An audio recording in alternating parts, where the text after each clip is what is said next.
अब लेखक ने फादर बुल्के से उनकी जन्मभूमि, उनके परिवार के बारे में जब पूछा, उसका वर्णन करते हैं कि जब लेखक ने उनसे पूछा कि आपका देश कौन सा है या आप अपने देश के बारे में क्या सोचते हैं, क्या देश की याद आती है, तो उन्होंने कहा मेरा देश तो भारत है।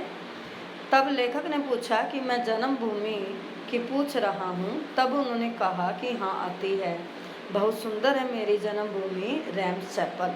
अर्थात यहाँ लेखक संदेश देना चाहते हैं कि प्रत्येक व्यक्ति को अपने देश से प्रेम करना चाहिए, अपने देश के प्रति मोह भले ही वह ना रखे, लेकिन उसका सम्मान, उसके प्रति समर्पण भाव रखना चाहिए।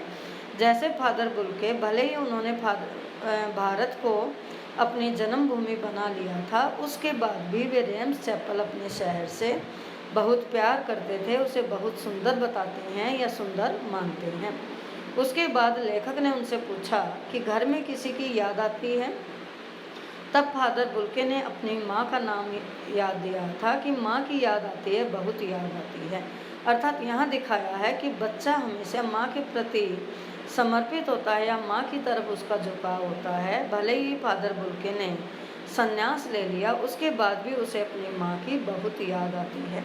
फिर लेखक बताते हैं कि वे अक्सर माँ की याद में डूबते हुए देखे हैं। उनकी माँ की चिट्ठियाँ भी अक्सर आती रहती थी और फादर बुल्के के जो अभिन्न मित्र थे डॉक्टर रघुवंश, उनको भी वे उन चिट्ठियों को दिखाते थे, अर्थात अपनी माँ के बारे में बातचीत करते थे।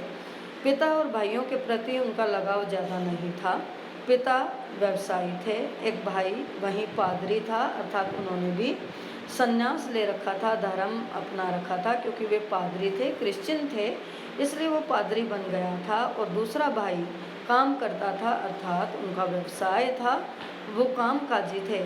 तो परिवार में सब थे, एक भाई काम करता, एक पादरी था, पिता थे, बहन थी, लेकिन बहन की उसे बहुत चिंता थी, क्योंकि बहन सख्त थी, जिद्दी थी और बहुत देर से उसने शादी की थी। इसलिए फादर को कई बार लेखक ने भी बहन की शादी के लिए चिंता करते हुए देखा था।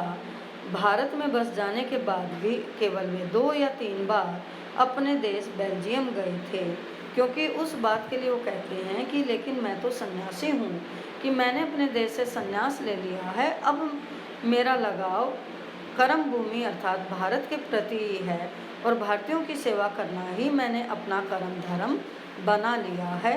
यहाँ इसी ओर लेखक ने संकेत दिया है कि वे पूर्ण रूप से भारत की ओर समर्पित हो गए हैं।